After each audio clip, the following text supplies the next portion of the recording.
किस संबंध में आपसे कहूं, ये अभी सोचता रहा।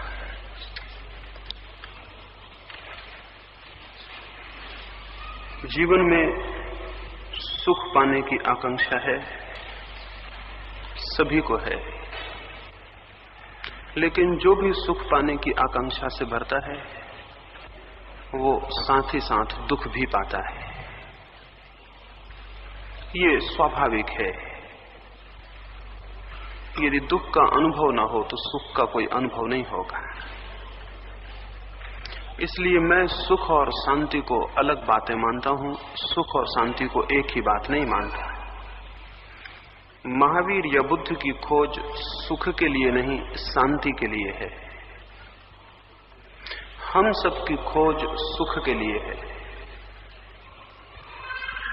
सुख और शांति में भेद है, वो थोड़ा हम समझेंगे तो कुछ और बातें समझनी आसान हो जाएंगी। सुख भी बहुत विचार करके देखा जाए तो एक उत्तेजना की अवस्था है, सुख भी एक अशांति है। इसलिए ये भी हो सकता है बहुत सुख मिल जाए तो इतनी अशांति हो कि प्राण का अंत हो जाए। बहुत सुख में लोग मर जाते हैं। तो सुख शांति की अवस्था नहीं है, दुख भी शांति की अवस्था नहीं है। सुख दुख दोनों उत्तेजनाओं की अवस्थाएं हैं, दोनों चित्त की बड़ी उद्वेलित अवस्थाएं हैं। थोड़ा सा भेद है, सुख प्रीतिकर उत्तेजना है और दुख अप्रीतिकर उत्तेजना है, लेकिन दोनों उत्तेजनाएं हैं।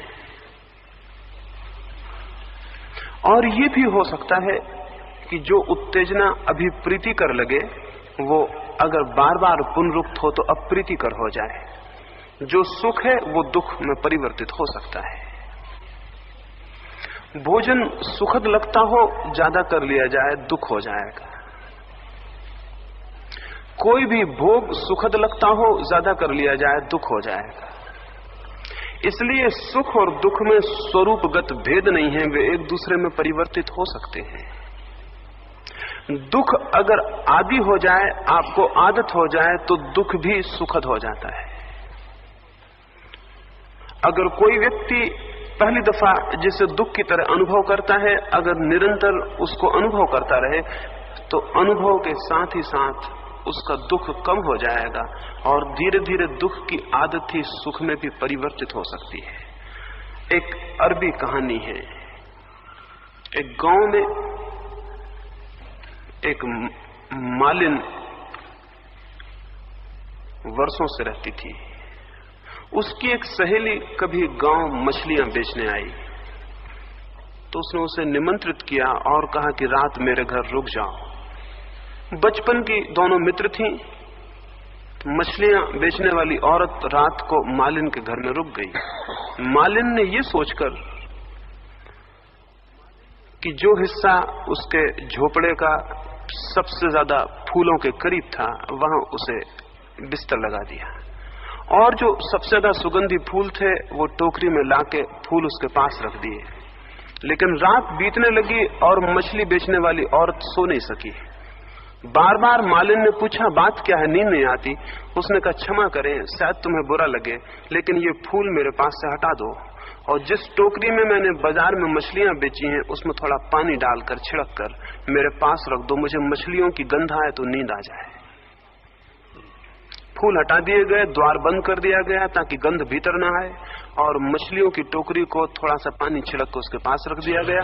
जैसे ही मछलियों की गंध उसे आई, उसे गहरी नींद आ गई। मालिन रात भर उन मछलियों की गंध के कारण सो न सकी। मछलियों की गंध पहली दफा अप्रीतिकर लगेगी, क्रमशः प्रीतिकर हो जाएगी, एक सीमा पर जाकर दुख देना बंद कर देगी और सुख भी दे सकती है। सुख और दुख आपस में परिवर्तित हो सकते हैं। सुख और दुख स्वरूपता भिन्न नहीं है। जैसे सर्दी और गर्मी में कोई भेद नहीं है, जो भी भेद है वो डिग्रीज का है, वैसे ही सुख दुख में कोई बहुत बुनियादी भेद नहीं है। तो जीवन के संबंध में ये सत्य जानना बहुत आवश्यक है कि सुख दुख सापेक्ष घटनाएं हैं और उनमें कोई बहुत गहरा अंतर नहीं है। जिन बातों को हम समझते हैं कि बहुत दुखद हैं, वे भी निरंतर अभ्यास से सुख में परिवर्तित हो सकती हैं। जिन बड़े बड़े महलों में हम हैं, अगर जंगल के आदिवासियों को लाके उनमें रात ठहरा दिया जाए, वे सो नहीं सकेंगे।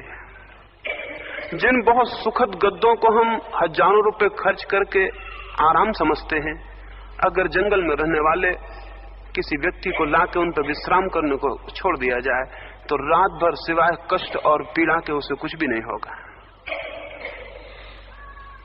पहली दफा अमेज़न के कछार में जब पहली दफा पश्चिमी लोग पहुंचे,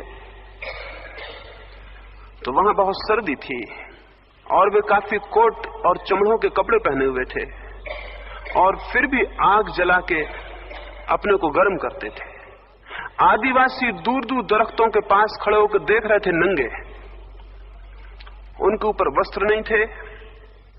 जिस आदमी ने अपनी डायरी में ये लिखा है, उसने लिखा, हम हैरान हो गए, वो कई गज के फासले पर नंगे खड़े थे सर्दी में, हम चमड़े के कपड़े पहने हुए थे, फिर भी हाथ पैर कप रहे थे, आग जलाए हुए थे, और वो नंगे खड़े थे और दूर खड़े थे, फिर भी हमारी आग के कारण उनको पसीना चू रहा था। हम, उस डायरी के लिखने वाले ने लिखा, हैरान हुए, हमें सर्दी बहुत कष्टप्रद हो रही थी, हमारी आग के कारण वो बहुत कष्ट झेल रहे थे। उनकी नग्न रहने की आदत थी, नग्न रहना उनके सुख का हिस्सा हो गया। हम जिन आदतों में बंद हो जाते हैं, वे हमारे सुख का हिस्सा हो जाते हैं।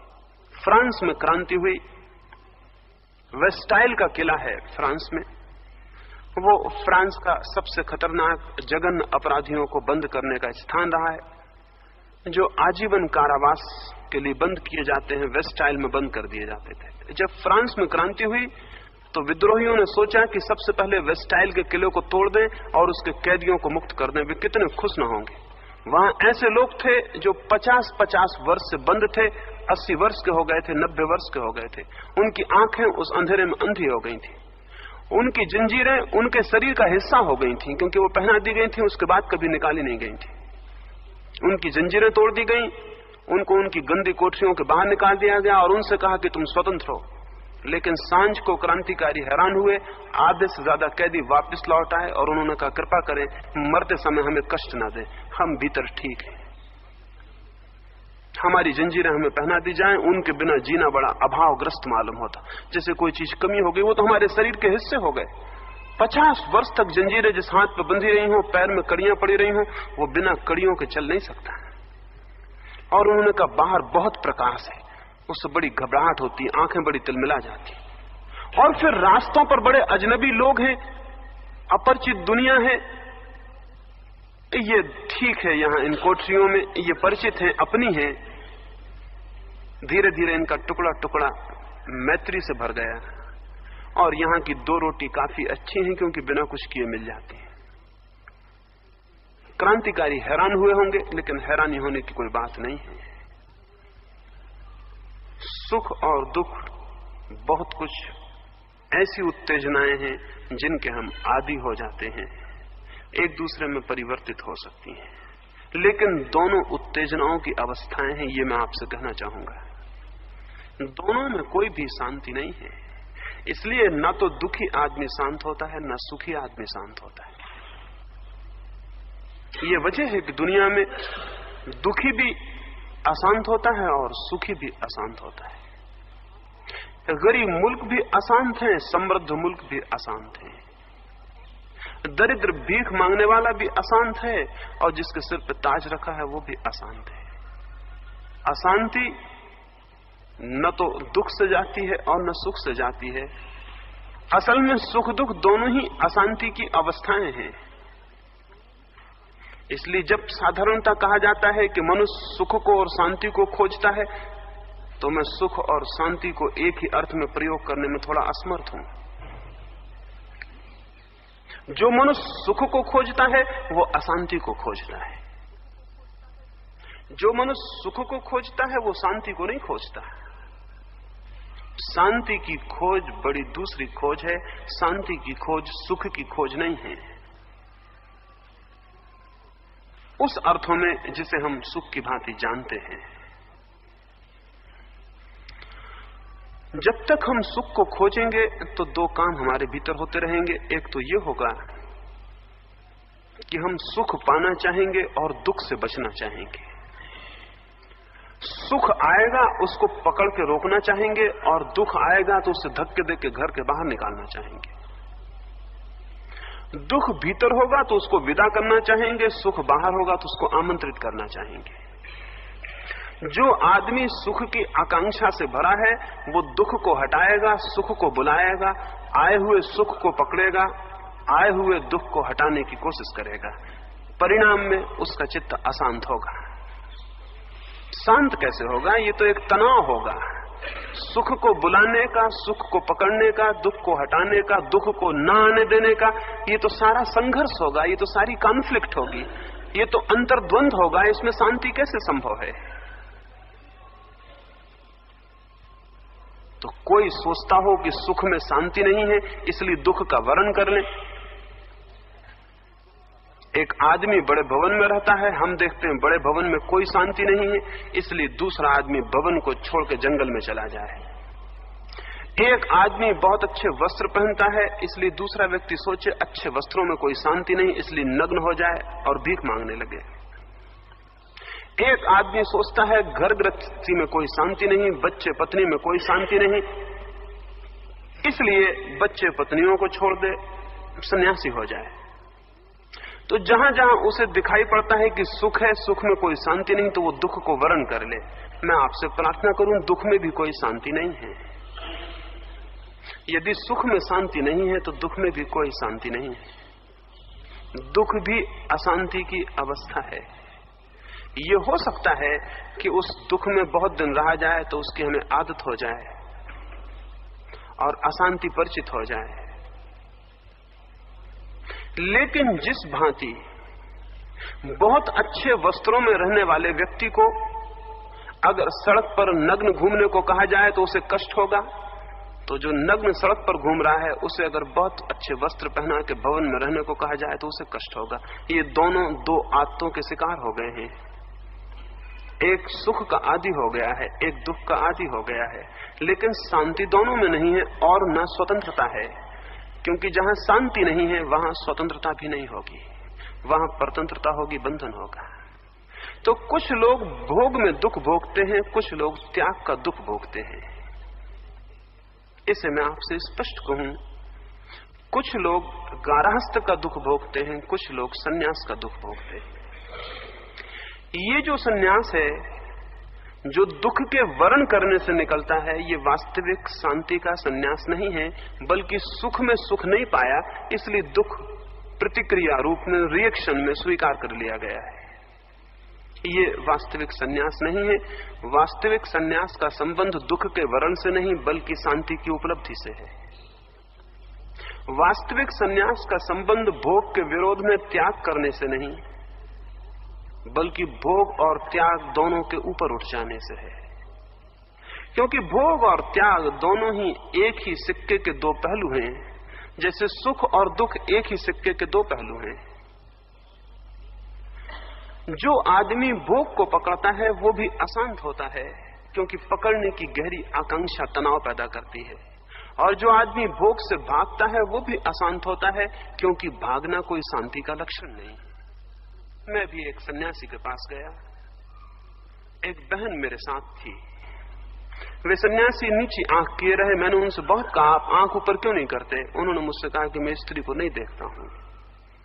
तो मैंने उनसे पूछा कि ये तो बड़ी अशांति की अवस्था होगी, क्योंकि स्त्री को न देखने का भय है, स्त्री को देखने में भय भीतर छिपे किसी बहुत अशांत, किसी बहुत कामातुर चित्त का लक्षण है, किसी बहुत गहरी सेक्सुअलिटी का लक्षण है।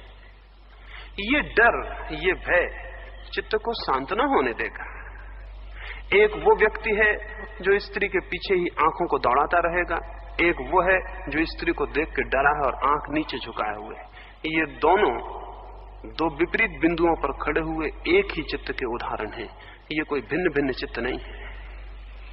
एक आदमी है जो धन के पीछे पागल है, एक बहुत बड़े सन्यासी से मुझे परिचय कराया गया और कहा गया कि ये इतने विरक्त हैं कि अगर कोई पैसा सामने लाए तो ये मुंह मोड़ लेते हैं, पैसे को देखते नहीं हैं।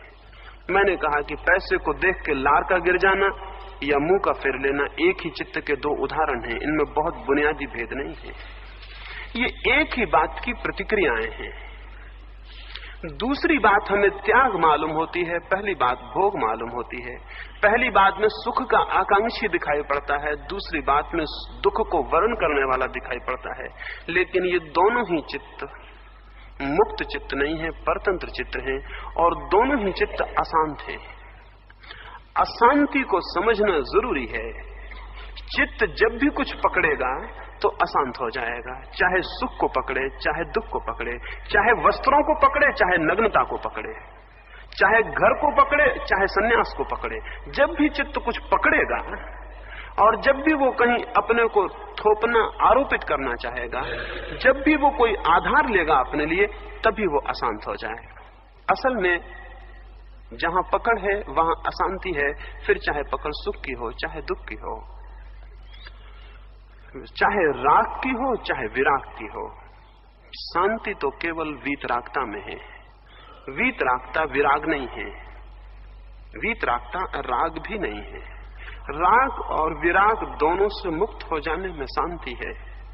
तो विरागी को मैं ग्रस्त का शीर्षासन करता हुआ रूप मानता हूं, उल्टा खड़ा हुआ। तो जो ग्रस्त करता है उसके विरोध में, उसके प्रतिशोध में वो उससे उल्टा उल्टा करता है। अगर आप बड़े भवन में रहते हैं तो भवन छोड़ता है, आप वस्त्र पहनते हैं तो वस्त्र छोड़ता है, आप जो करते हैं उसको वो छोड़ता है। वो आपका ही शीर्षासन करता हुआ रूप है।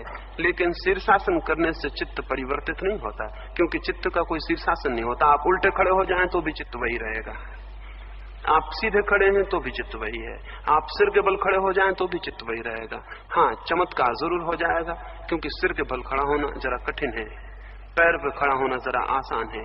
इसलिए जो पैर पे खड़े हैं वो सिर पे के बल खड़े हुए आदमी को नमस्कार कहेंगे कि आप बहुत गजब का काम कर रहे हैं, आप बहुत बड़ी बात कर रहे हैं, आपके हम चरण छूते हैं। असल में सर्कस को देखने का जो मजा है वही उल्टे खड़े हुए लोगों को देखने का मजा है। लेकिन इससे कोई जीवन मुक्त नहीं होता, इससे कोई जीवन मुक्त नहीं होता है। ग्रस्त के विरोध में सन्यास नहीं है, वास्तविक सन्यास तो द्वंद्व से मुक्त हो जाने में है।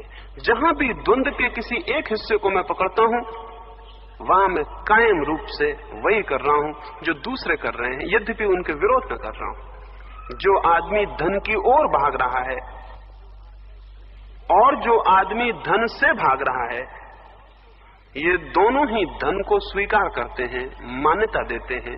धन को, धन के अर्थ को इनके मन में मूल्य है। कोई हमसे पूछे, मैं एक जगह गया और एक व्यक्ति ने मुझसे कहा कि यहां एक बहुत बड़े सन्यासी हैं।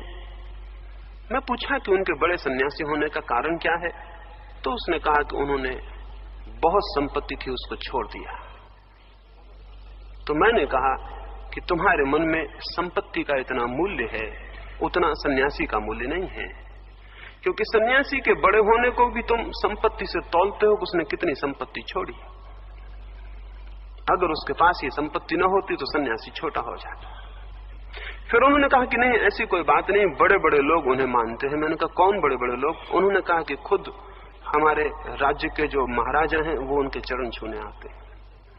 तो मैंने कहा कि महाराजा का तुम्हारे मन में मूल्य है, सन्यासी का कोई मूल्य नहीं। क्योंकि महाराजा उनके चरण छूते हैं इसलिए सन्यासी बड़ा है। और महाराजा क्यों बड़े हैं? क्योंकि उनके पास धन है। हम त्याग का भी मूल्य भोग से आंकेंगे, हम त्याग का भी मूल्य भोग से आंकेंगे, क्योंकि त्याग असल में भोग का ही विरोध है। इसलिए कितना भोग छोड़ा उतना बड़ा त्याग मालूम होगा। वो भोग की ही सरणी में बैठा हुआ है, वो वही गणित है, गणित में भेद नहीं है।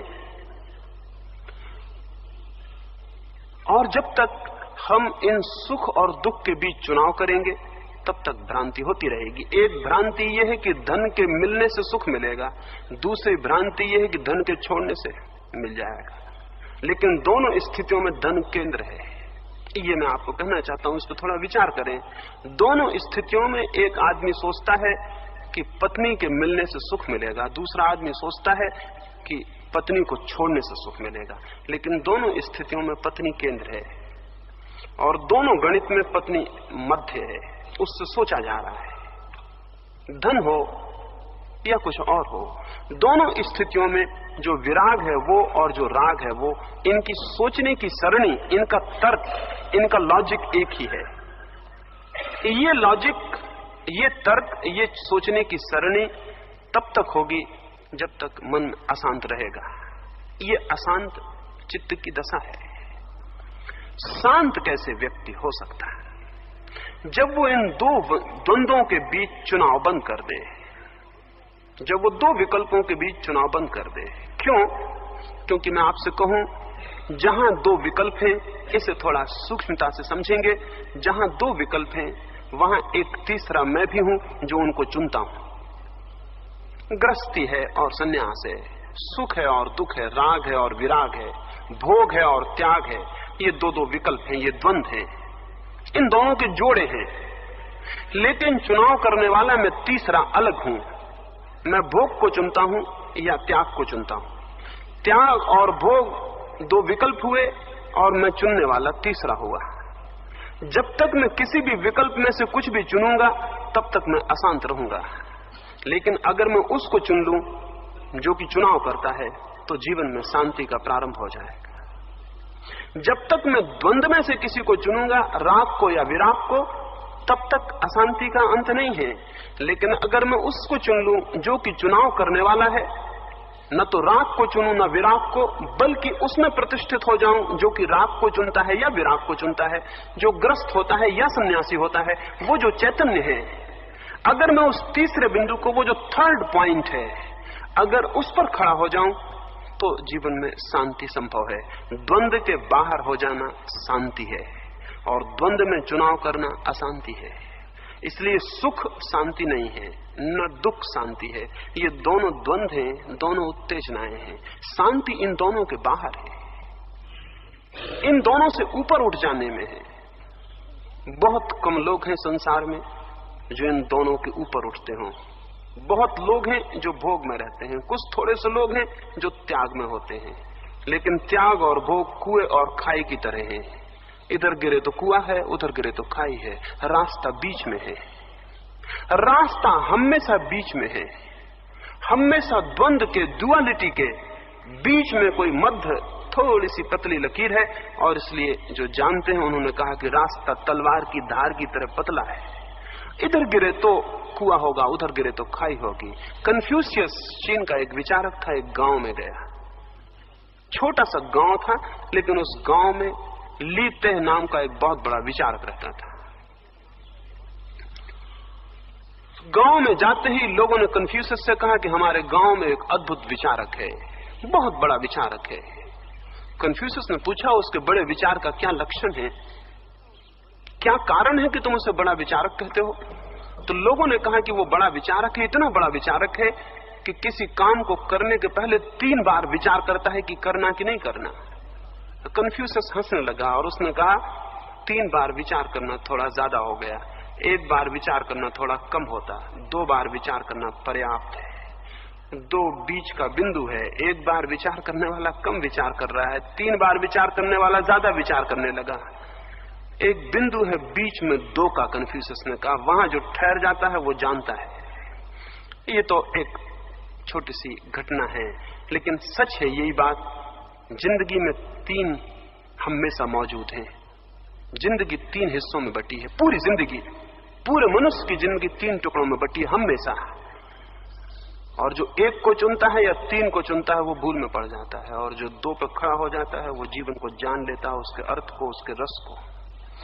2 पर खड़े हो जाना धर्म है, 1 पे खड़ा होना राग है, 3 पे चले जाना वैराग्य है, 2 पे खड़े हो जाना वीतरागता है। ये 2 पर हम कैसे खड़े हो सकते हैं मध्य में? वो जो बिल्कुल मध्य में है दोनों के बाहर हो जाता है। जो बिल्कुल मध्य होता है 2 अतियों के, 2 एक्सट्रीम के, वो दोनों एक्सट्रीम के बाहर हो जाता है, अतियों के ऊपर हो जाता है। द्वंद्वातीत होना धर्म में प्रतिष्ठित होना है, और द्वंद्व के अतीत हमारा स्वरूप है। लेकिन हम चुनते हैं। एक व्यक्ति था, एक अंधेरी रात में एक पहाड़ी के किनारे एक साधु ने उसे पकड़ा, वो आत्महत्या करने जा रहा था। अंधेरी रात थी, वर्षा के दिन थे। एक पहाड़ी के किनारे से नीचे के खड्ड में गिर के वो आत्मघात करने को था। बीच बीच में बिजली चमकती थी। साधु का झोपड़ा था, वो वहां गया। उसने उस आदमी के कंधे पर हाथ रखा। उस आदमी ने पूछा, आप कौन है जो मुझे रोक रहे हैं? उस साधु ने कहा, मुझे रोकने से क्या प्रयोजन, एक छोटी सी बात कहने का मन हुआ, वो कहने चला आया। पूछा उस आदमी ने, कौन सी बात कहने का मन? उस साधु ने कहा कि मुझे ऐसा प्रतीत होता है कि आप जीवन से निराश हो गए हैं और अपने को समाप्त करना चाहते हैं, अन्यथा इस रात, इस अंधेरे में, इस पहाड़ी पर कोई नहीं आता। फिर 2-3 बार बिजली चमकी और मैंने देखा कि आप किनारे पर खड़े हैं। जरूर मन में कोई बड़ी चिंता और बेचैनी चल रही है। उस व्यक्ति ने कहा कि निश्चित ही मैं बहुत दुखी हूं और दुख में जीना ठीक नहीं, मैं अपने को समाप्त करना चाहता हूं। साधु ने कहा कि आप समाप्त करना चाहें तो जरूर करें, लेकिन 1-2-3 बात मैं आपसे पूछ लूं, क्या कभी आप सुखी भी थे? उस व्यक्ति ने कहा, निश्चित ही। दिन थे मेरे और मैं बहुत सुखी था, बहुत संपत्ति थी, बहुत यश था, वैभव था, फिर सब विनष्ट हो गया है। अब मेरा सब नष्ट हो गया है, अब मेरे पास कुछ भी नहीं, मैं बहुत दुख में हूं। वो साधु जोर से हंसने लगा और उसने कहा कि मैं जाता हूं, तुम्हारे मन में जो आए करो, एक ही बात मुझे कहनी है, कभी तुम सुख में थे, अब तुम दुख में हो। निश्चित ही तुम सुख और दुख दोनों से अलग होगे, नहीं तो सुख और दुख दोनों में यात्रा कैसे कर सकते थे? मैं अभी गांव में था, अब गांव के बाहर आ गया, अभी आपके गांव में हूं, थोड़ी देर बाद दूसरे गांव में चला जाऊंगा। तो मैं गांव से अलग होना चाहिए, तभी तो मैं एक गांव से दूसरे गांव में यात्रा कर सकता हूं। मैं सुख में होता हूं, सुख से दुख में चला जाता हूं, दुख से सुख में आ जाता हूं, तो निश्चित ही मैं जो हूं वो सुख और दुख से अलग होना चाहिए, तभी तो मैं यात्रा कर सकता हूं। नहीं तो यात्रा कैसे होगी? अगर मैं आपका गांव ही हो जाऊं तो फिर दूसरे गांव में कैसे जाऊंगा? अगर इस भवन में आऊं और भवन ही हो जाऊं तो फिर भवन के बाहर कैसे जाऊंगा? जो आदमी भवन के भीतर आ सका है वो भवन से अलग है, भवन के बाहर जाएगा भवन से अलग है। हम सुख में जाते हैं, दुख में जाते हैं, राग में जाते हैं, विराग में जाते हैं, भोग में जाते हैं, त्याग में जाते हैं। दोनों ही स्थितियां इस बात की सूचना करती हैं कि हम अलग हैं, हम पृथक हैं, हमारा भेद है। हम जिन स्थितियों से गुजरते हैं उनसे हमारी पृथकता है। जीवन में अनुभव का और कोई अर्थ नहीं होता, अनुभव का एक ही अर्थ होता है कि अनुभवों के भीतर हम उसको पहचान ले जो अनुभवों से भिन्न और पृथक है। जो आदमी उसे पहचान ले वो प्रौढ़ हो जाता है, जो उसे न पहचान पाए वो अप्रौढ़ होता है और बचपन में ही मर जाता है। बहुत कम लोग हैं जो ठीक से वृद्ध होकर मरते हों, अधिक लोग बच्चे ही मर जाते हैं, क्योंकि अनुभव का सबसे महत्वपूर्ण बिंदु उनसे अपरिचित रह जाता है। वो द्वंद्व के बीच हमेशा चुनाव करते रहते हैं, इसे चुनते हैं, उसे छोड़ते हैं, उसे छोड़ते हैं, इसे चुनते हैं, लेकिन कभी उसे नहीं देख पाते जो कि चुनाव के पीछे खड़ा है और अलग है। द्वंद्व के बीच उसका बोध जो कि द्वंद्व से पृथक है। एक आदमी दुकान पर बैठा रहता है, अब भी सुबह में किसी मित्र को बात कर रहा था, दुकान से ऊब जाता है तो मंदिर चला जाता है, दुकान से घबरा जाता है तो मंदिर में बैठ जाता है, जाके सोचता है कि मंदिर में थोड़ा शांति मिलती है। वो शांति मंदिर की नहीं है, क्योंकि मंदिर का जो पुजारी वहां प्रार्थना करके 24 घंटे मंदिर में रह रहा है, वो ऊब जाता है तो जाके शराब खाने में शराब पी आता है या होटल में चाय पीता है बैठ के। वो मंदिर से ऊब जाता है तो दुकानों पर बैठ के गपशप लगाने जाता है। जो दुकान से ऊब गया है वो मंदिर में जाता है। जो यहां संसार से ऊब गए हिमालय पे जाते हैं, जो हिमालय से ऊब गए हैं वो नीचे उतर रहे हैं, शहरों में आ रहे हैं। लेकिन जो आदमी दुकान से घबरा के मंदिर जाता है, मंदिर से घबराया हुआ आदमी दुकान पे आता है, ये कभी इस विचार को उपलब्ध नहीं होते कि वो जो हमारे भीतर है वो न तो दुकान में है और न मंदिर में है। दुकान को मंदिर से बदलेंगे लेकिन भीतर का आदमी तो वही का वही रहा आएगा।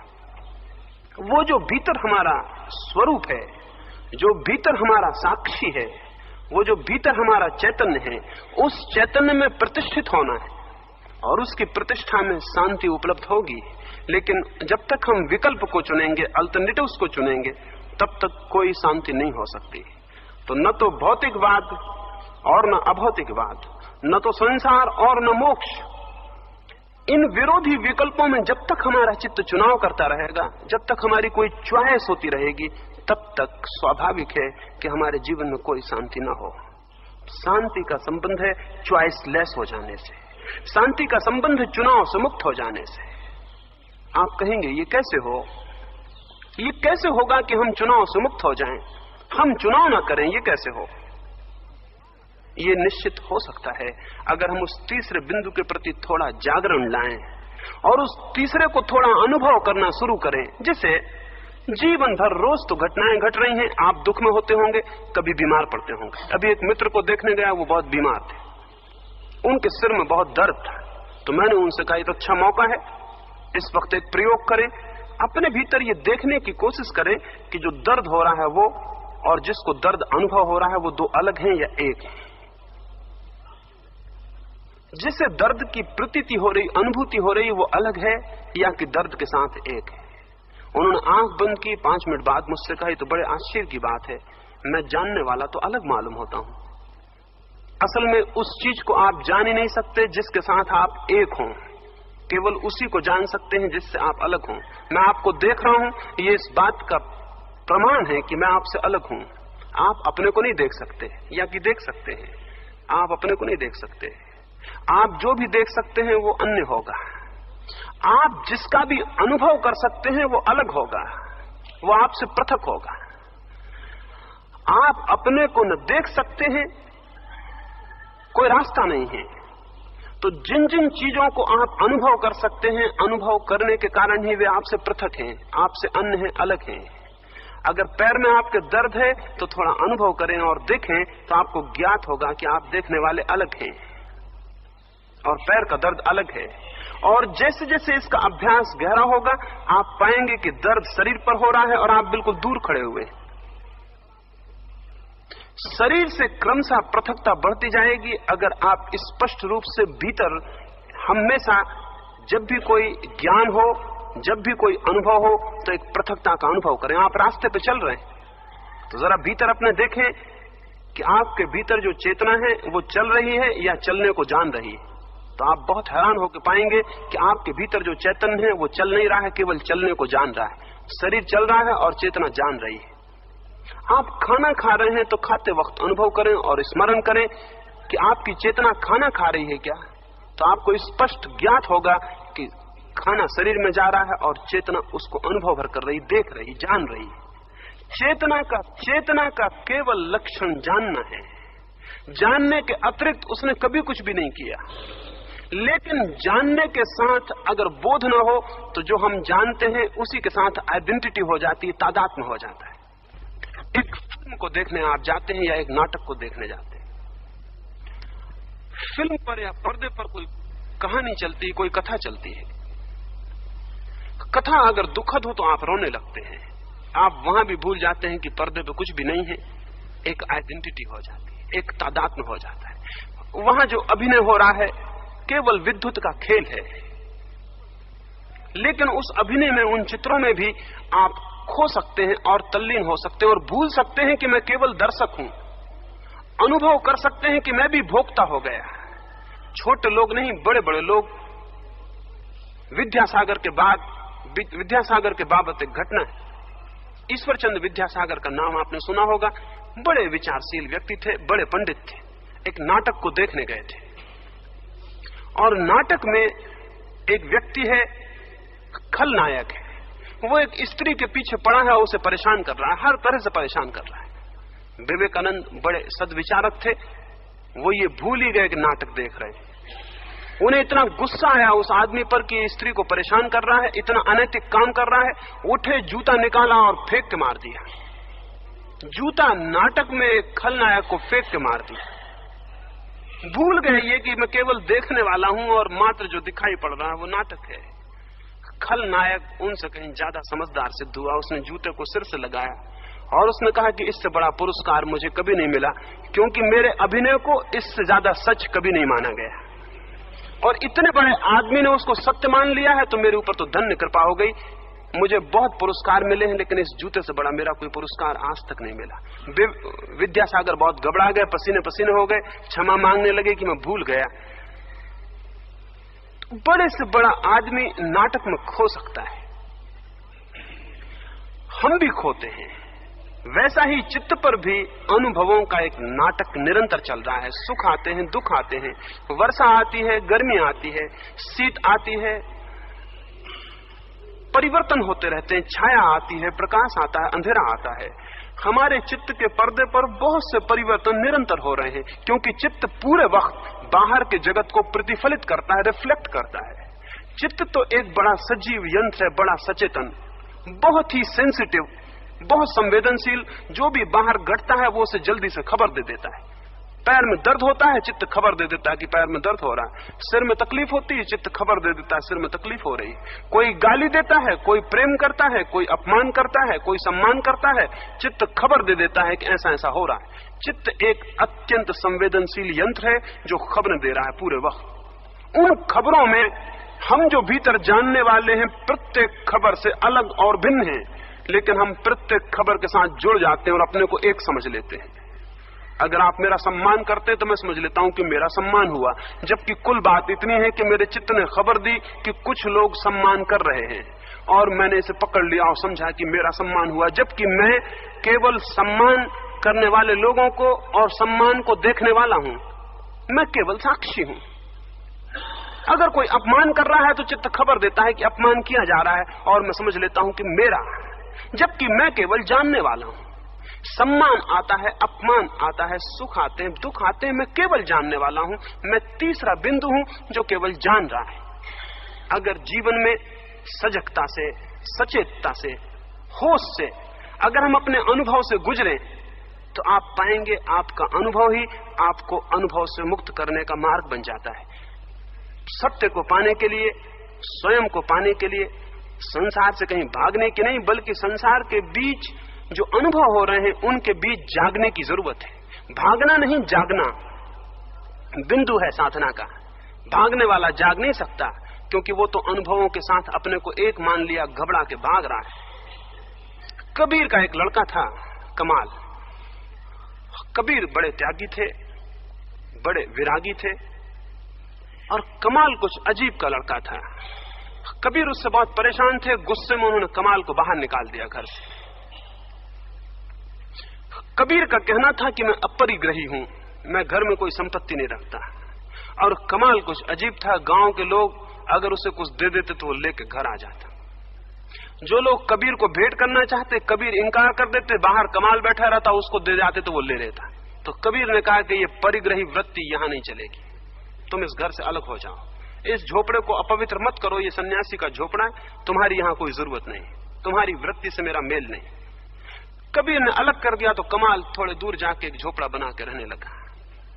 काशी के नरेश कबीर के पास कभी कभी आते थे, मिलने आए थे, तो उन्होंने कबीर को कहा कि कमाल दिखाई नहीं पड़ता। कबीर ने कहा उसका नाम न ले,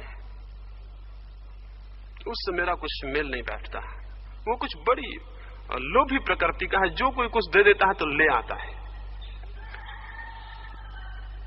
तो नरेश उठ के वहां से निकले तो कमाल से भी लौटते में मिलने गए, देखने के लिए कि कहां तक बात सच है। उन्होंने एक बहुत बहुमूल्य हीरा कमाल को भेंट किया। जाके कमाल को नमस्कार किया, वो हीरा रखा तो कमाल ने कहा लाए भी तो एक पत्थर लाए, कुछ और लाना था तो कुछ उपयोग का भी होता।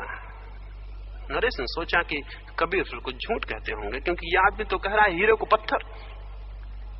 तो नरेश उस हीरे को उठा के वापस रखने लगे तो कमाल हंसा और उसने कहा फिर आप इसको पत्थर नहीं मानते, अभी इतनी दूर तक बोझ ढोया तो अब वापस बोझ क्यों ले जाते हैं, छोड़िए भी।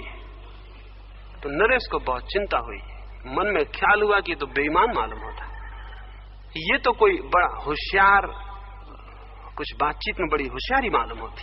पहले तो उसने कहा पत्थर, बड़ा त्याग दिखलाया, और अब ये कहता है कि पत्थर है तो छोड़ जाइए। नरेश ने पूछा अच्छी बात है, इसे कहां रख दूं? तो कमाल ने कहा फिर ले जाइए, क्योंकि जब आप पूछते हैं कहां रख दूं तो फिर आप इसको पत्थर नहीं मानते, फिर आप इसको मानते हैं कि इसका कोई मूल्य है, कहां रख दूं, तो फिर आप ले जाइए। नरेश कुछ हैरान हुआ, इस बीच कुछ तय करना मुश्किल हो गया कि इसकी वृत्ति क्या है। फिर भी नरेश उसको उसके झोपड़े में खोस आया। सनौली का झोपड़ा था, उसके छप्पर में हीरे को रख दिया। चलते वक्त उससे कहा कि ये मैं हीरा यहां रखा जाता हूं। कमाल ने कहा तुम्हारी मर्जी, लेकिन मैंने तो कहा कि हीरा है ही नहीं, पत्थर है, और फिर भी तुम बार बार मुझे जताते हो, तुम भाई उसे ले जाओ। पत्थर समझते हो तो छोड़ जाओ, हीरा समझते हो तो ले जाओ। नरेश उसे खैर उस झोपड़े में खोस गया और चला गया। आगे जाते उसके वजीर ने कहा कि आपने इधर पीठ फेरी, वहां हीरा निकाल लिया गया होगा, क्योंकि वह आदमी तो बहुत होशियार मालूम पड़ता है बातचीत में, और कोई खास बात नहीं मालूम होती। नरेश ने कहा 2-4-8 दिन में चलेंगे, कुछ काम में उलझा रहा, और 6 महीने बाद गया। जाके उसने कमाल से पूछा कि मैं एक हीरा यहां भेंट कर गया था, वो कहां है? कमाल ने कहा मैंने आज तक किसी की भेंट न ली और न किसी की भेंट इंकार की। कमाल ने कहा न मैंने कभी किसी की भेंट ली और न किसी की भेंट इंकार की। भेंट लेने वाले लोग भी हैं, भेंट को इंकार करने वाले लोग भी हैं, मैं उन दोनों के बाहर हूं। क्षमा करें, मुझे ना आप कभी कुछ दे गए, ना मैंने कभी किसी से कुछ लिया।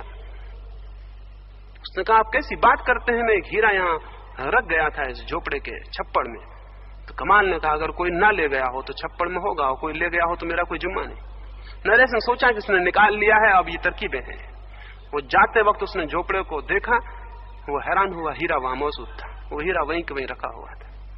इस वृत्ति को मैं वीतरागता कहता हूं। ये ग्रस्त और संन्यास दोनों से भिन्न है, ये अचुनाव की स्थिति है। ऐसा चित्त ये जानता है कि जो भी मैं चुन रहा हूं, सब चुनाव तादाद में है, सब चुनाव आसक्तियां हैं, चाहे आसक्ति भोग की हो, चाहे त्याग की हो, चाहे आसक्ति सुख की हो, चाहे दुख की हो, चाहे कपड़ों की हो, चाहे नग्नता की हो, चाहे घर की हो, चाहे बेघर होने की हो, दोनों स्थितियों में मैं चुनाव कर रहा हूं। सवाल उसको देखने और जानने का है जो चुनाव करता है, उस चैतन्य को, उस चेतना को, उस होश को, उस अवेयरनेस को जो हमारे भीतर है, जो विकल्प चुनती है।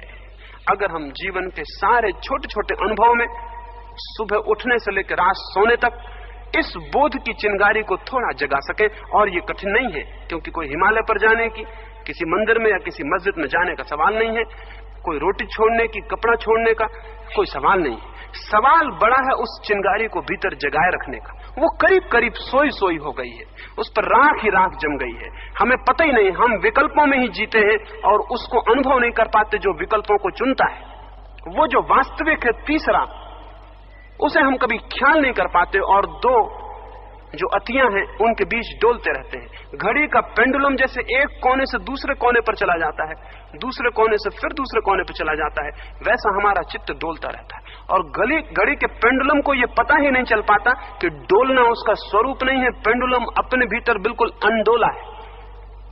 वो पेंडुलम जो डोल रहा है अपने भीतर बिल्कुल स्थिर है। सारा कंपन दो अतियों के बीच है, भीतर निष्कंप है, भीतर हम भी निष्कंप हैं, भीतर कोई कंपन न कभी हुआ है न हो सकता है, लेकिन सारा कंपन दो अतियों के बीच चुनाव करने में है। चुनाव को छोड़ें और उसके प्रति जागें जो कि चुनाव करता है और चुनाव के बीच में है।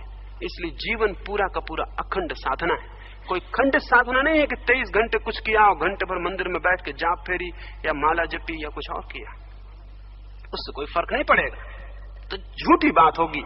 जीवन तो पूरा का पूरा अखंड है, उसमें घंटा भर धार्मिक और 23 घंटे अधार्मिक नहीं हुआ जा सकता।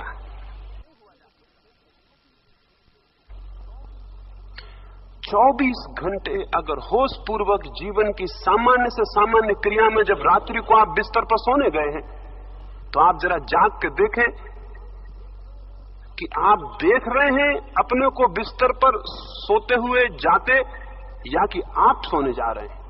आपको तत्काल स्पष्ट बोध होगा कि आप देख रहे हैं कि आप बिस्तर पर सोने जा रहे हैं। धीरे धीरे अगर आपका नाम राम है तो आपको लगेगा राम बिस्तर पर सोने जा रहा है। अगर कोई आदमी गाली देगा तो आपको लगेगा राम को गाली दी जा रही है।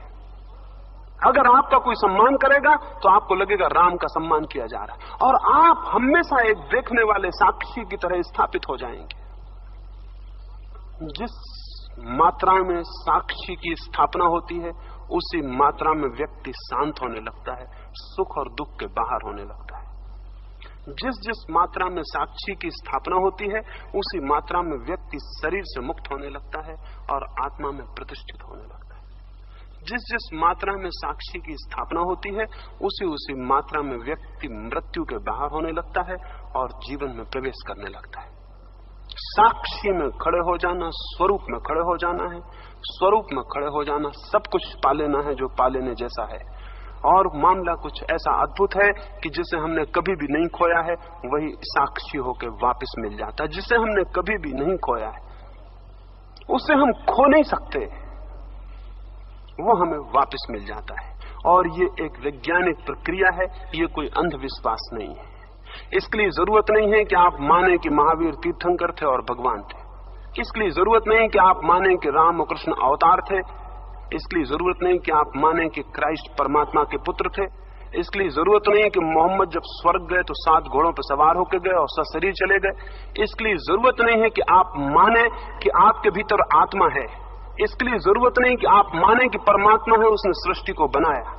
इसके लिए किसी तरह के अंधविश्वास की कोई जरूरत नहीं है। जरूरत है कुछ गहरे प्रयोगों की।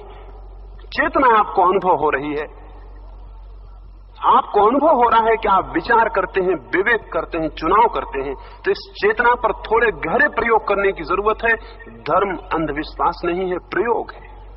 और धर्म मानना नहीं है बल्कि जानना है। और जिन लोगों ने धर्म को अंधश्रद्धा और विश्वास बना दिया उनसे बड़े दुश्मन धर्म के दूसरे नहीं हैं। उन्होंने धर्म को नष्ट कर दिया।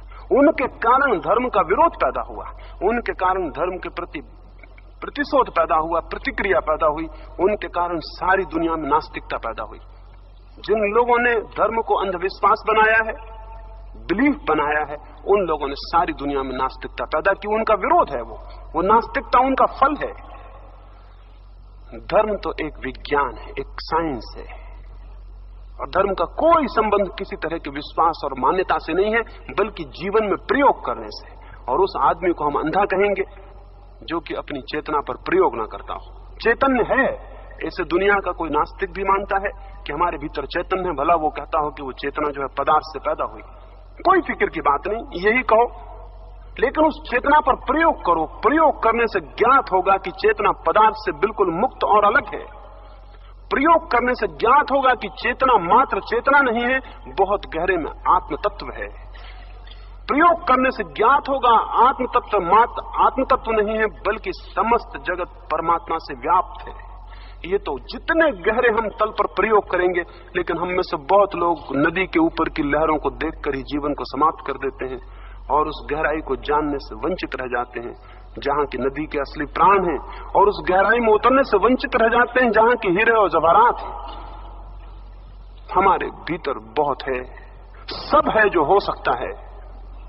केंद्र पर हमारे वो सारी संपदा है जिसे पालने से शांति मिलेगी, जिसे पालने से जीवन का आनंद मिलेगा, जिसे पालने से जीवन की मुक्ति मिलेगी, जिसे पालने से अर्थ और अभिप्राय मिलेगा। लेकिन उस पर प्रयोग करने होंगे, विश्वास नहीं। तो मैंने जो बातें कही वो भी विश्वास करने की नहीं है। अगर विश्वास करने की हो तो संप्रदाय बनता है। अगर विश्वास करने के लिए कहा जाए तो संप्रदाय खड़े होते हैं, पंथ खड़े होते हैं। दुनिया में विश्वास के कारण सारे संप्रदाय और पंथ खड़े हुए, धर्म नष्ट हुआ। तो मैं विश्वास के विरोध में हूं, क्योंकि मैं किसी भी तरह के संप्रदाय और पंथ के विरोध में हूं। मेरी मान्यता है कि धर्म निजी प्रयोग और अनुभव की बात है, कोई संगठन और समूह की बात नहीं है। और न किसी आप्त वचन में, न किसी आगम में, न किसी शास्त्र में अंधी श्रद्धा की जरूरत है। अपने में प्रयोग करें, सब आगम सत्य हो जाएंगे। और आगम पर विश्वास कर ले तो आप खुद ही असत्य हो जाएंगे। अपने में प्रयोग करें तो सब शास्त्र सत्य हो जाएंगे, क्योंकि जो आप अपने भीतर जानेंगे वो उन शास्त्रों में पाएंगे कि है। और शास्त्रों पर विश्वास करें तो आप खुद ही असत्य रह जाएंगे, शास्त्र तो असत्य रहेंगे ही। स्वयं पर प्रयोग और अनुभव और स्वयं की चेतना में प्रवेश जरूर श्रम मांगता है, साहस मांगता है। अकेली श्रद्धा नहीं, साहस और श्रम। चेष्टा और पुरुषार्थ मांगता है, लेकिन जो भी थोड़े प्रयोग करता है वो बहुत उपलब्ध करता है। और जब उपलब्धि होती है तो प्रयोग के मुकाबले में ज्ञात होता है हमने कुछ भी नहीं किया और मुफ्त में पा लिया। जो हम करते हैं वो ना कुछ है, जो मिलता है वो बहुत कुछ है। ना कुछ के मूल्य पर बहुत कुछ पाया जा सकता है। अभागे होंगे वे लोग जो कि उसे पाने से अपने हाथ से वंचित रह जाएं। अगर हम वंचित रह जाएंगे तो हमारे अतिरिक्त और कोई जिम्मेवार नहीं है। ये थोड़ी सी बातें मैंने आपसे कही, 2-3 सूत्र में दोहरा दूं कि मैंने आपसे क्या कहा। मैंने आपसे कहा कि द्वंद्व में स्वरूप नहीं है। जहां भी द्वंद्व है और दो की अतियां हैं वहां आप नहीं है, वहां आपकी आत्मा नहीं है। इसलिए द्वंद्व में आप चुनेंगे कभी स्वयं को नहीं पा सकेंगे। अद्वंद्व में, द्वंद्वातीत होने में, द्वंद्व के बाहर होने में, अति के बाहर होने में, उस तीसरे को चुनने में जो हमेशा दो के पीछे खड़ा है, वहां स्वरूप है। उसे चुनने के लिए किसी श्रद्धा की, किसी विश्वास की जरूरत नहीं, प्रयोग की जरूरत है। और प्रयोग के लिए हिमालय पर, पहाड़ पर जाने की जरूरत नहीं। जीवन में 24 घंटे जो अनुभव हो रहे हैं वहीं सजग होने की आवश्यकता है। अगर आप सजग होकर अपने अनुभव से गुजर जाएं तो संसार ही मोक्ष का द्वार बन जाता है। अगर आप सजग होकर जीवन से गुजर जाएं तो जीवन का प्रत्येक अनुभव जीवन से मुक्त करने का मार्ग बन जाता है। जीवन है कि जीवन से मुक्त आप हो सकें। इस चारों तरफ जो विस्तार है जीवन के अनुभव का, संवेदनाओं का, वो सब आपको मुक्त करने में समर्थ है अगर आप होश पूर्वक अपने अनुभव के प्रति जागें। जागते ही आपको दिखाई पड़ेगा जो भी अनुभव होता है वो आपसे पृथक है और आप भिन्न हैं। जिस दिन ये भिन्नता गहरी हो जाएगी, जित मात्रा में गहरी हो जाएगी, जिस अनुपात में गहरी हो जाएगी, उसी अनुपात में आपके जीवन में आनंद का स्रोत और जीवन का स्रोत खुल जाएगा। उस स्रोत को उपलब्ध कर लेना धर्म है, क्योंकि धर्म का अर्थ है स्वरूप। धर्म का अर्थ है स्वयं को पा लेना। जो स्वयं को पा लेता है वो सत्य को पा लेता है, क्योंकि स्वयं के अतिरिक्त और कुछ भी आपके लिए सत्य नहीं हो सकता है। स्वयं ही बहुत प्रगाढ़ता में सत्य है और स्वयं ही बहुत प्रगाढ़ता में परमात्मा है। तत्व की खोज, तत्व का विचार नहीं, शास्त्र का अध्ययन नहीं, बल्कि स्वयं के भीतर प्रवेश। किसी पर श्रद्धा नहीं, किसी पर विश्वास नहीं, बल्कि अपनी आत्मचेतना पर प्रयोग। ये मैं आधार मानता हूं जीवन सत्य की खोज के। इन आधारों से अगर हम वंचित हैं तो हम कितने ही मंदिर जाएं और कितनी ही प्रार्थनाएं करें और कितना ही परमात्मा के पैरों में सिर झुकाएं, ये सब बच्चों जैसे काम है। इनसे कुछ होने वाला नहीं। होगा प्रयोग से, होगा आत्मचेतना की साधना से, और प्रत्येक के जीवन में संभव हो सकता है। अगर एक मनुष्य के जीवन में भी कभी यह संभव हुआ है, महावीर या बुद्ध के, कृष्ण या क्राइस्ट के, तो कोई वजह नहीं है। हम भी हकदार हैं। हम भी उतना ही सब कुछ लेके पैदा हुए हैं। वही हड्डियां हैं, वही शरीर है, वही चित्त है, वही भीतर चेतना है। लेकिन कुछ हैं जो कि नदी में गहरे बैठ जाते हैं और कुछ हैं जो नदी के किनारे बैठे रह जाते हैं। कबीर ने कहा है, मैं बौरी खोजन गई रही किनारे बैठ। हम अधिक ऐसे ही पागल हैं जो किनारे पर बैठे रह जाते हैं, और तब आखिर में हमें पता चलेगा कि हम पागल थे जो किनारे पर बैठे रहे। हीरे और मोती तो वहां गहरे में थे, और उस गहरे में कूदे बिना कोई उपाय नहीं। कोई दूसरा नहीं दे सकेगा, कोई आपके लिए नहीं कूद सकता, कोई आपके लिए आंख नहीं दे सकता अपनी, कोई अपना ज्ञान भी नहीं दे सकता है। खुद पाना होता है, और ये हमारा सौभाग्य है कि खुद पाना होता है। अगर सत्य उधार मिल जाए, खरीदे से मिल जाए, पैसा देने से मिल जाए, तो सत्य का मूल्य ही गिर जाएगा, वो पाने योग्य नहीं रह जाएगा। मनुष्य की गरिमा है कि जो भी पाने योग्य है वो उसे खुद पाना होता है। किसी और के पैरों पर और किसी की आंखों पर और किसी के हाथों का सहारा नहीं लेना होता है। न लेने की जरूरत है, न लेने का अपमान, न लेने जैसी अपने साथ आत्मघातकता करने की कोई जरूरत है। आत्मश्रद्धा होनी चाहिए, पर श्रद्धा नहीं।